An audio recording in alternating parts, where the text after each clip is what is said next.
Time and time again, as an account supervisor at Marshall Communications, Greg has stepped up with innovative and quick-thinking solutions to our clients' problems.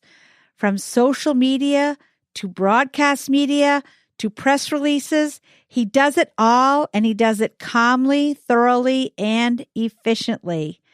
Greg's sports background and his competitive nature fuel his passion for strategic marketing and powerful branding ideas, and he loves sharing his knowledge. His enthusiasm is contagious, and participants of his webinars and workshops leave energized and eager to put his tips and techniques to use for their own organization. It's also one of the reasons I invited him on the podcast today to talk about what we should all be watching out for in 2020. Greg was on the podcast in 2019, and if you want to learn more about him and his background, be sure to listen to episode number 28 of the PR Maven podcast.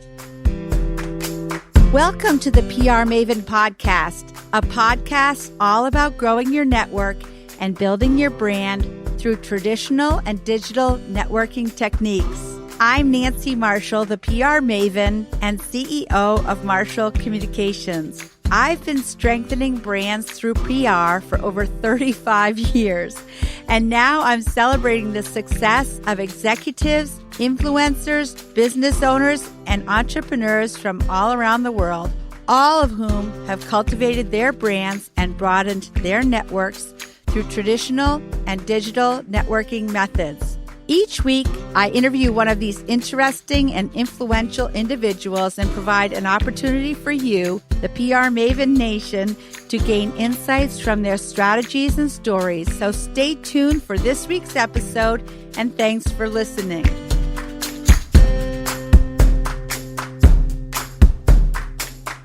Welcome to the PR Maven podcast, episode number 72, presented by Marshall Communications, creator of the Marshall Plan's 65-step strategic process. For those of you new to the show, I'm your host, Nancy Marshall, the PR Maven and CEO of Marshall Communications. Welcome to all of the PR Maven Nation listeners today. This podcast provides my unique perspective on the world of public relations and personal branding, including actionable takeaways. I want to emphasize the importance of enhancing traditional relationship building with today's new technology. Every week, the podcast features interviews with successful industry leaders, top executives, and media personalities from around the globe. This week, we're catching up with Greg Glynn, account supervisor at Marshall Communications, to break down the top 10 marketing, PR, and personal branding headlines to watch in 2020, and also give you tips on how you can leverage the latest trends. Greg, welcome to the PR Maven podcast. Thanks, Nancy. It's great to be here and really excited to share these tips with everyone today.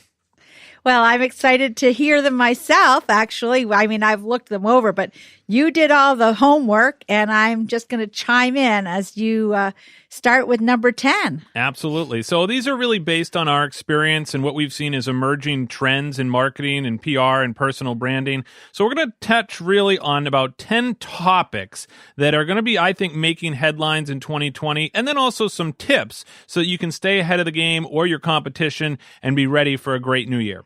So before we dive into our list, you might want to write these down, right, Nancy? So you'd probably love one of our popular Things to Do pads. So you can enter to win one of Nancy's PR Maven Nation Things to Do pads at prmaven.com/giveaway.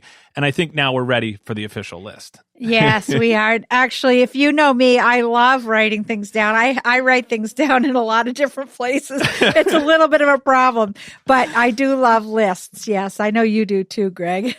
Absolutely. So here comes number 10. We'll start with chatbots. Now, if you're not familiar with what it is, obviously a chatbot is a piece of software that conducts a conversation.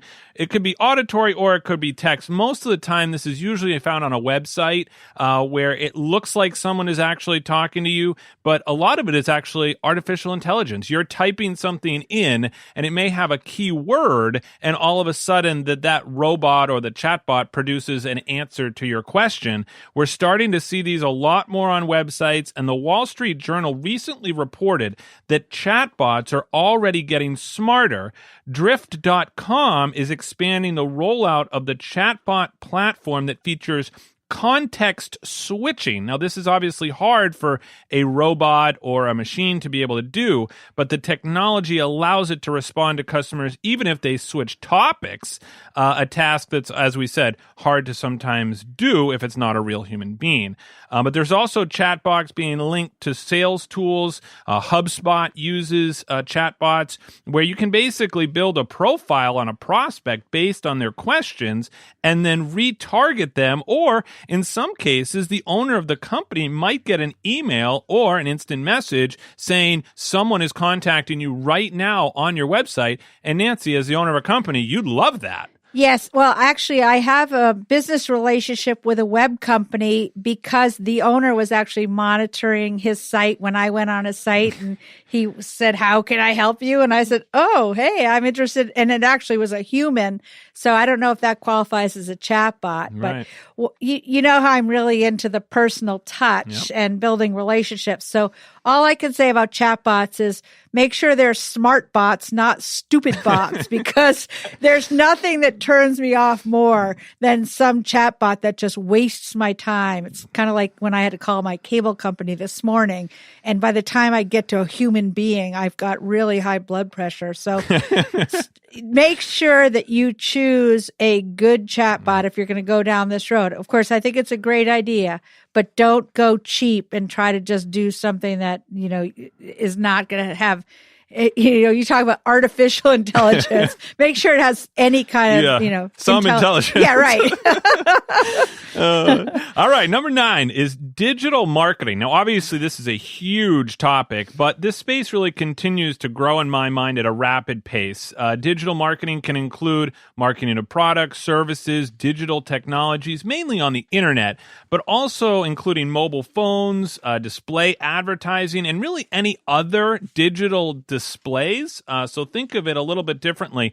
And specifically, as more people really kind of cut the cord and get rid of cable, I think also watch out for the growth of OTT advertising, which stands for over-the-top advertising, and the landscape is evolving quickly. So including a recent addition to, obviously, a lot of these online subscription programs like YouTube TV, Hulu, Disney Plus has now joined the game, and there's other subscriptions and ad-supported video on-demand services. So again, this is something you might not think of when you think about digital marketing. Many people think of the internet, but this is where you're going to be able to really drill into specific audiences. Imagine being able to target an audience that watches a certain show every week or every month, and you're going to be able to kind of build your advertising around the content that they like.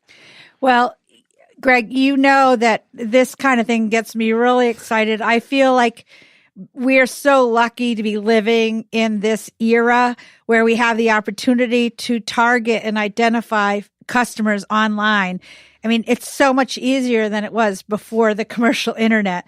So you can't just ignore this. You've got to leverage it. So it does involve learning, but there are a lot of resources out there. Mm-hmm. And so I say, yes, digital marketing, just don't ignore it. And my tip here is actually for some of the larger companies that may be spending money on TV advertising, and it pains me when I hear companies talk about, oh yeah, we're spending money on ads, and we're not really sure what it's getting us. This is going to be so much better. You need to speak with your ad rep because they should be talking to you about OTT, because it's going to be a lot more targeted. If you want to reach a certain demographic or even psychographic, you'll be able to reach reach them. So keep an eye out for that. Well, just a little plug for the Marshall Plan. When we're doing a Marshall Plan for a client, of course, that's one of the things we're doing is identifying those targeted personas. And we really flesh out those personas so it goes beyond the demographics and into the psychographics. So we really know not only whether it's male, female, or age or income, but we know what kind of car they drive and what kind of magazines they read and what kind of television they watch. So, you got to know your customer. You should see my YouTube channel feed. You can select your favorites. I have so many golf videos on there. And then you flip over to Kelsey's and it's all cartoons and LOL dolls and everything. So you really can customize it based on the user. It's pretty unique. Number 8 is going to be social media, including the evolution of Facebook ads. Obviously, Facebook ads, I think, have come on the scene a lot stronger in 2019. Many companies, if not all companies, really are using them in some capacity or starting to think about it. It's really a pay-to-play world now. If you are on Facebook as a business and you are not doing Facebook advertising, you are not leveraging the power of Facebook. And as we know, social media always changing, Nancy, but there are certainly 2 specific things I think we should watch for related to social in 2020. It's the growth of Facebook advertising, because now there are more businesses and organizations realizing that you have to pay to play. I think they're also going to be realizing that the algorithm has changed a lot and the rules are changing so quickly. We're seeing it even with the election. They've had to change some of the ways that they are advertising and allowing people to advertise. So keep an eye out for that. And I also think to watch out for brands that are going to continue to be more authentic and personal online. This gets back to what you were saying about chatbots. It'll be interesting to see if there's a shift in how people get customer service, right? So many large companies have AI, much like you experienced with the cable company, in their phone systems. But in some cases, I don't think AI is the best way to handle detailed questions or concerns. And remember, in most cases, you can press 0 to try and get to a representative. I'm just like you, Nancy. If I have to yell help at the thing 4 more times, it really gets me going. But I think we're going to see longer wait times on hold because companies will be hiring fewer humans. And eventually, 5 to 10 years from now, I think brands with really good customer service will certainly stand out. Well, yeah, I believe that brands with good customer service stand out now, obviously.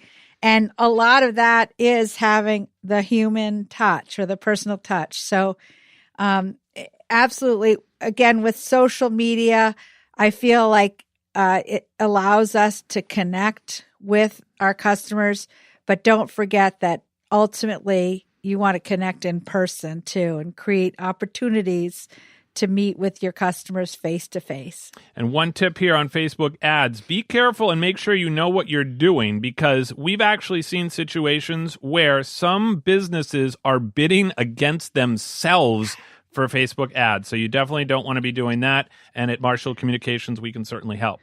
Number 7, the presidential election. Now, there's no better test or measure, Nancy, of a person's personal brand than the presidential election in the United States. Everything's on the table, right? Everything in the candidate's life, going back to their childhood, is on the table. So when you look at the candidates, I think certainly Donald Trump and Bernie Sanders have the strongest personal brands and are certainly most probably recognizable. But I think there are 2 things we can learn from both of them, and I think that one of them is their values and what is most important to them, and they also repeat their key messages time and time again. So I think that's something to look at when you think about their personal brand. And the other thing is they're both extremely confident. When they talk, they not only talk loud. Oh, good. I have something in common. I was going to say, I think I know someone else who might do that. Maybe I should run for president. They also, though, make it clear what they stand for and what they are saying, and they don't waver in their message or in their tone of voice. And being confident really is a staple of someone with a strong personal brand. So I think here's a tip, right? From a PR perspective, plan on how the presidential candidates could impact your business or your organization. You should think about how you're going to need to adjust course and what the positive or negative impacts could be based on whomever wins the election. And as part of this tip, I also think keep an eye out for what the campaigns do with their marketing and the targeting of their base to see what happens in the final stretch in November. We can learn a lot as marketers about what they're going to try and do. Yes, there's so much you can learn from. I mean, some people don't care for politics or politicians, but they do have a lot of communications techniques that we all can learn from, including planning out their messaging and responding to questions in a way that allows them to communicate their key message. So number 6 on our list is the implementation of video. And video has been a growing trend, obviously, for several years. But I think in 2020, it's likely the year that it becomes even more important to get on board.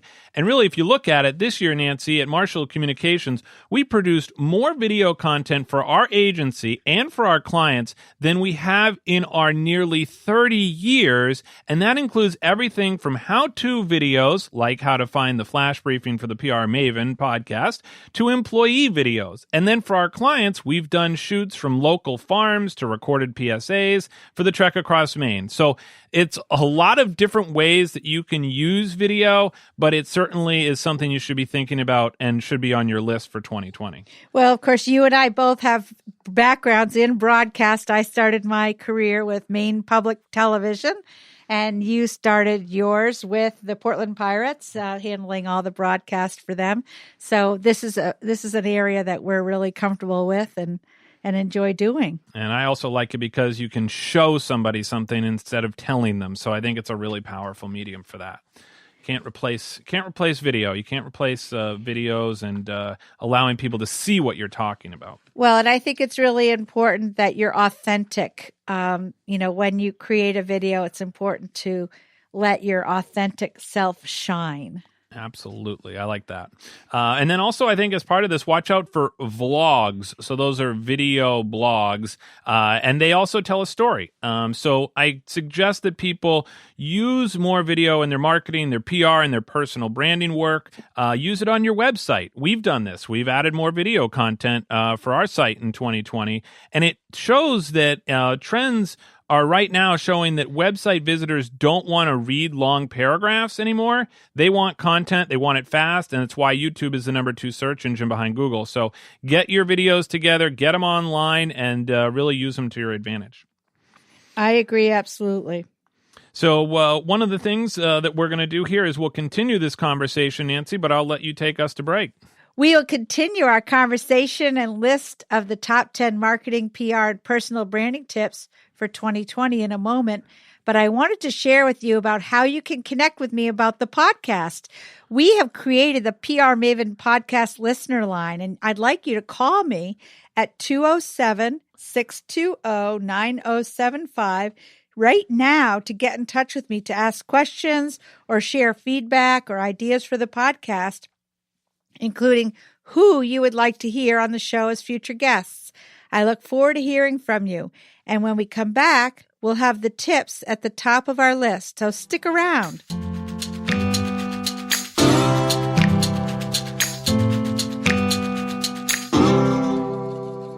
This podcast is all about growing your network in order to strengthen your brand. In my 30-plus year marketing and PR career, I have seen many organizations waste their precious time and money on marketing because they're trying to obtain success without any strategy to achieve their goals.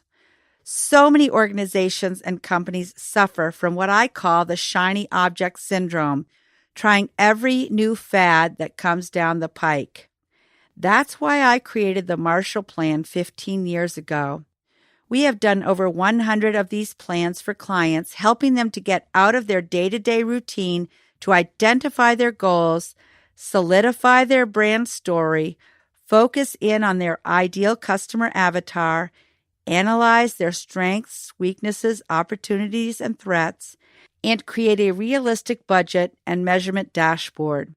We create the Marshall Plan collaboratively with our clients over the course of 3 months.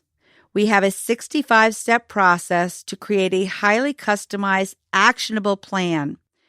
And it's not like we come in and say, we are the consultants from away and we know everything.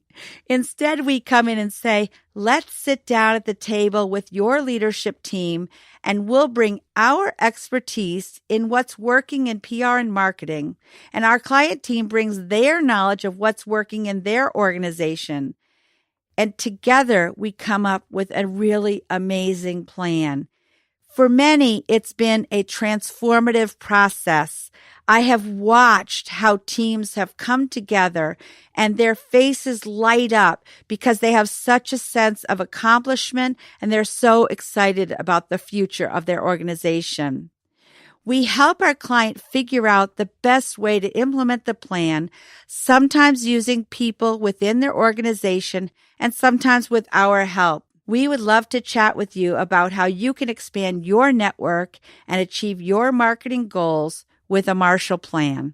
Go to marshallpr.com/MarshallPlan to learn more about the process, or better yet, send me an email at nancy@prmaven.com and we'll set up a time to talk and get started. And now back to our conversation.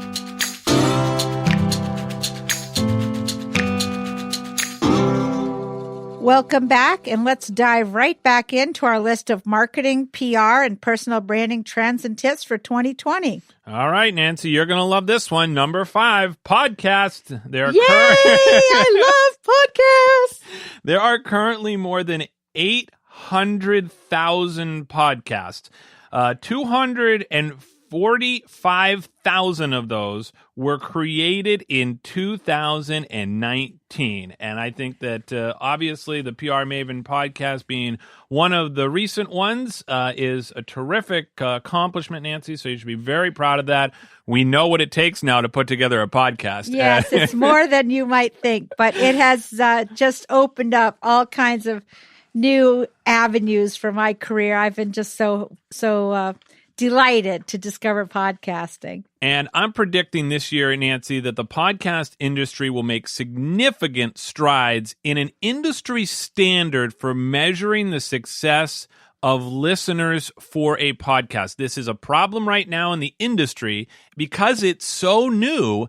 No one right now can, for example, use Nielsen or Arbitron ratings like you might have with TV and radio. There is no consistent way to measure the same for all podcasts. So I think we're going to start to see, especially from the IAB, which is the Interactive Advertising Bureau that really empowers the media and the marketing industries to be able to have a consistent guidelines. And I think they're going to help us provide some clarity, because imagine if you were to approach as an advertiser a podcast and they say, oh yeah, we get 20,000 listeners and we have these many big numbers.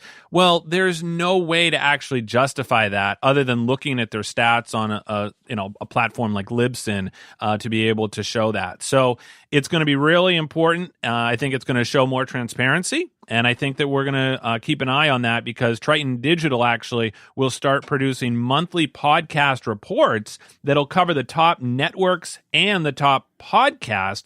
So they'll do 13 reports a year, and that'll be a really cool thing in the industry to see what podcasts are actually the most popular. So something to keep an eye on for sure.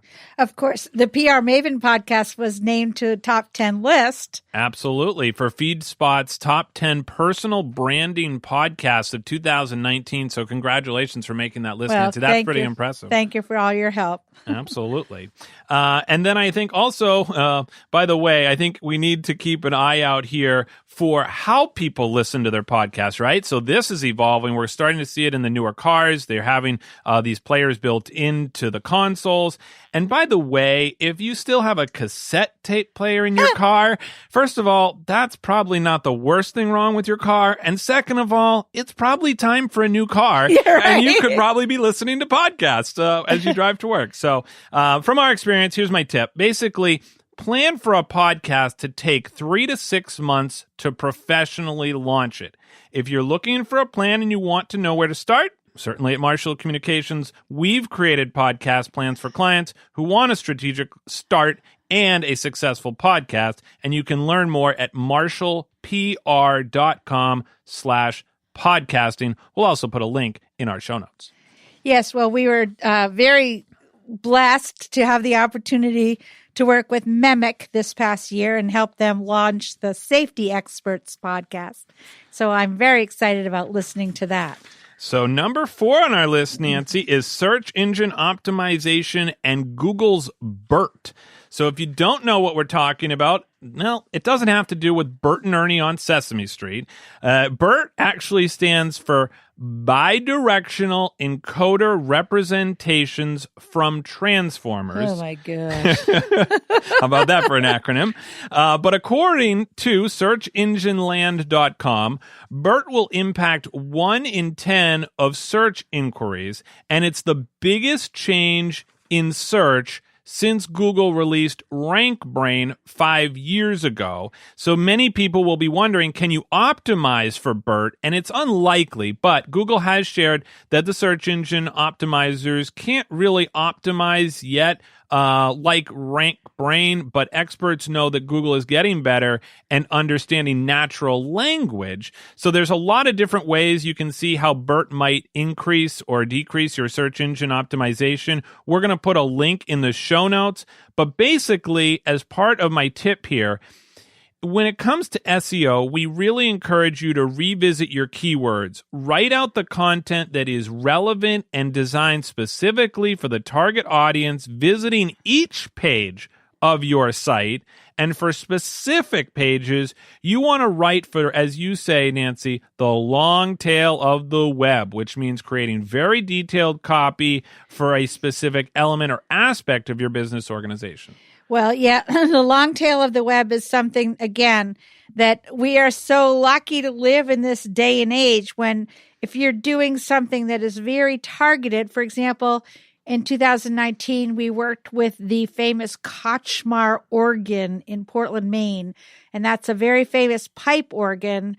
There are only 2 municipal pipe organs like that in the U.S., one in Portland and one in San Diego. And through the long tail of the web, you can identify people all over the world who are interested in traveling to see these pipe organs. Now, that's something that, like, back in the old days, you would have had to send out a brochure and hope that they would inquire, and you'd send something by mail. And, you know, basically it was really hard.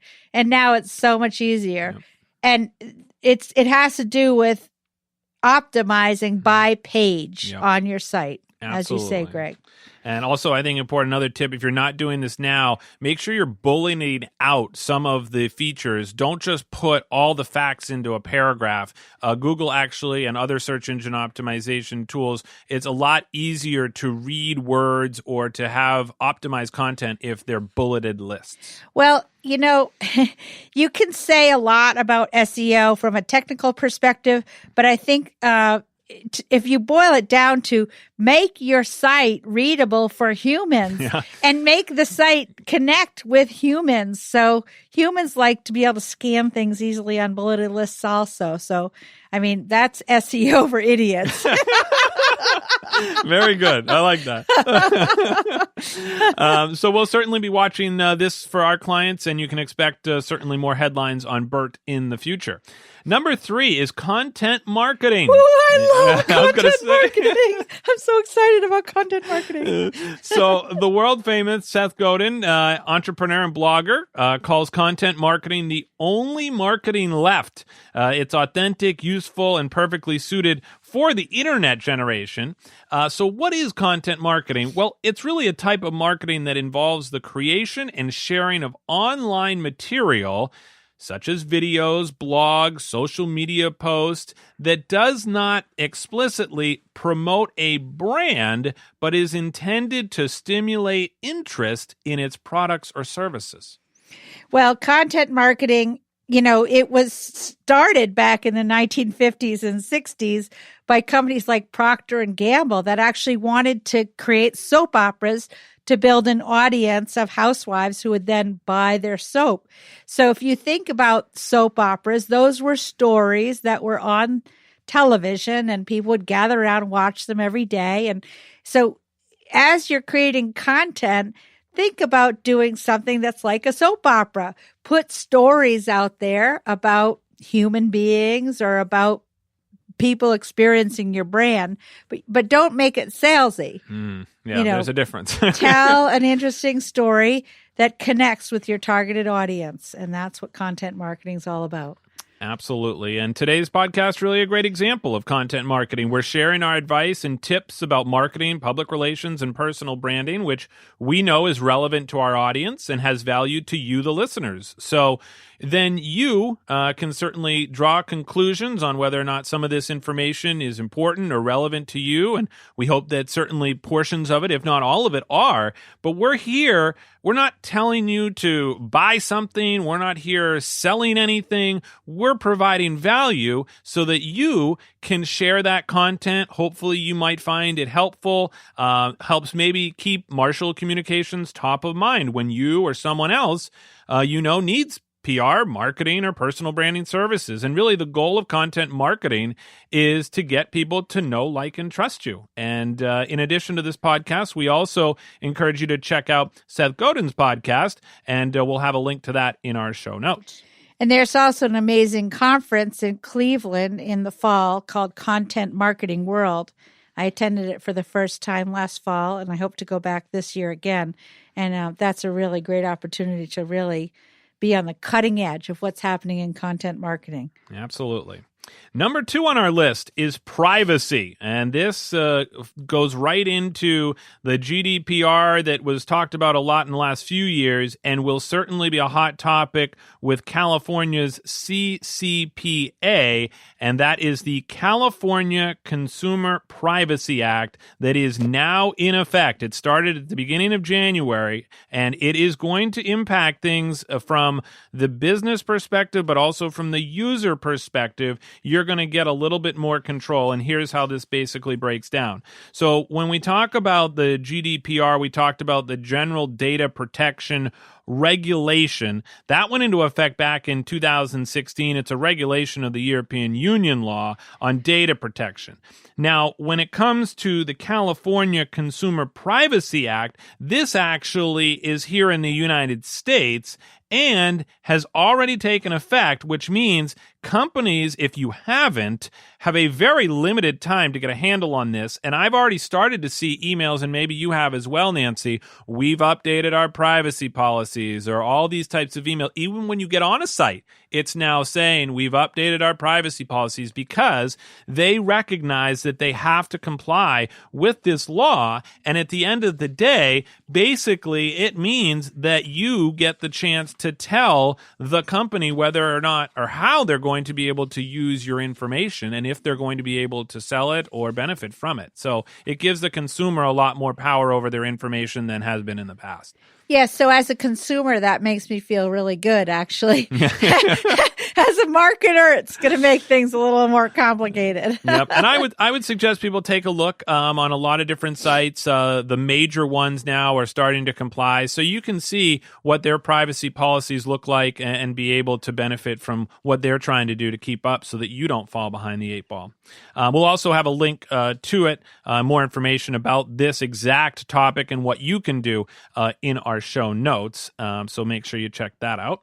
And then we are getting ready here for a chance now for number 1. And number 1 in my mind is artificial intelligence and smart devices. We talked a lot about smart and stupid on this podcast. Make sure you've got smart, not stupid devices. So make sure that smart device is operated by a smart person. By the way, of course, smart devices now even more important here in the state of Maine, where we have the hands-free driving law. So that's another thing that people are going to need to start to rely more on smart devices, such as the Amazon Echo that is now available in your car. You can have Amazon right there with you. But according to the Pew Research Center, about 1/4 of Americans now own a smart speaker, and that's a wireless voice-activated device that utilizes a virtual assistant like Amazon's Alexa or the Google Home. There's also the Facebook portal. You might have seen some ads around the holidays for that, featuring the Muppets. That even has a motion sensor camera in it, which is really cool. It will follow you as you move around. If you're working on dinner or you're talking to it and you move left or right, it will actually follow you. So how about that? And then smart speaker owners tend to be younger than 50, with 32% majority of the users between 18 and 29. Now, the survey also noted that 34% of smart speaker users earned more than $75,000 a year and have some college education, usually white or Hispanic, and only 18% lived in rural areas. And one of the reasons why is because access to high-speed internet can certainly be a problem. So my tip here on this one is make sure your website has content that search engines can find and read easily. For example, most of the time, Alexa will pull information from Wikipedia or WikiHow.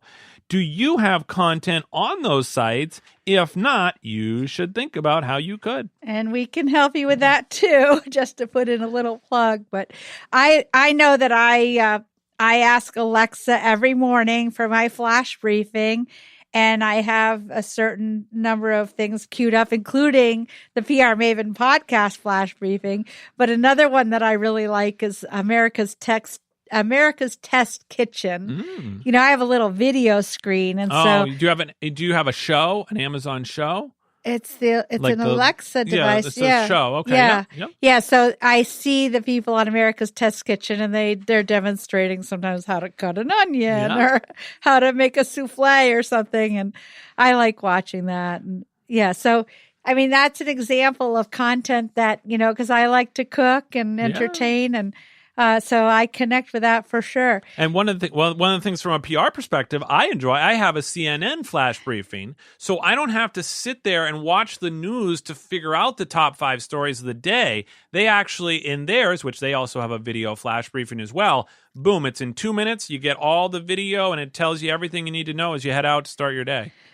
Yeah, it's really very exciting. I know, you and I get jazzed up about it. So basically, here's a bonus tip. Your business or organization could create a flash briefing to stay up to date basically every morning on things that are important to you or your business. And you can actually access the PR Maven podcast flash briefing that Nancy talked by using the Alexa app and going into skills and games. That's where you'll find a lot of these flash briefings. So make sure you check that out. All you have to do is search for the PR Maven podcast flash briefing. We'll also put some instructions here in the show notes. And if you're looking for more information really on any of these topics, Nancy, and want to create a strategic plan for how you can leverage these trends in technology in 2020, we can certainly help with that. Yeah, we could actually. That's what we love to think about, and that's what we love to do. So, yeah, thanks for compiling this really great list, Greg. And I think we should put this list right into the show notes in case people want to refer to them. Yep, absolutely. Yeah. So PR Maven Nation, that wraps up this week's podcast. And I want to thank Greg Glynn for joining us today and compiling this fabulous list of trends that we need to pay attention to in 2020. Well, thank you very much, Nancy, for having me. And I want to wish all of our PR Maven Nation a very happy and healthy new year. That's right. Well, I told Tanner when I came into the studio today that I'm actually, believe it or not, I'm happy that the holidays are over because I like getting down to business and back into the routine. And I feel like we're into the routine for 2020. So that's great. If you have any questions for Greg or would like to hear more about a certain topic or from a certain person on the podcast, feel free to email me at nancy@prmaven.com. And I want to remind you that this podcast is presented by Marshall Communications, the creator of the 65-step Marshall Plan strategic process. And to learn more about the Marshall Plan, visit marshallpr.com. And a reminder about Alexa, if you have an Alexa device, you can say, Alexa, play the PR Maven podcast, and you can pick today's episode or a previous episode. And you can also enable the skill to receive the daily PR Maven podcast flash briefing with tips and advice from each episode. Thanks again for tuning into the PR Maven podcast. We appreciate your listening and encourage you to share this podcast with your friends and coworkers and let them know they can find it on their favorite podcast player. Remember to go out there, build your relationships, embrace the new technology, and have a great week, PR Maven Nation. That's it for this week's episode. I'd like to thank you for listening, and if you feel that you've gotten value out of today's conversation, consider leaving a 5-star review on iTunes or whatever app you're using to tune in. If you haven't subscribed yet, you should do so. I release a new episode each week, and subscribing will make sure you get an alert when there's a new episode. You can also join the PR Maven Nation by going to prmaven.com/nation and clicking join.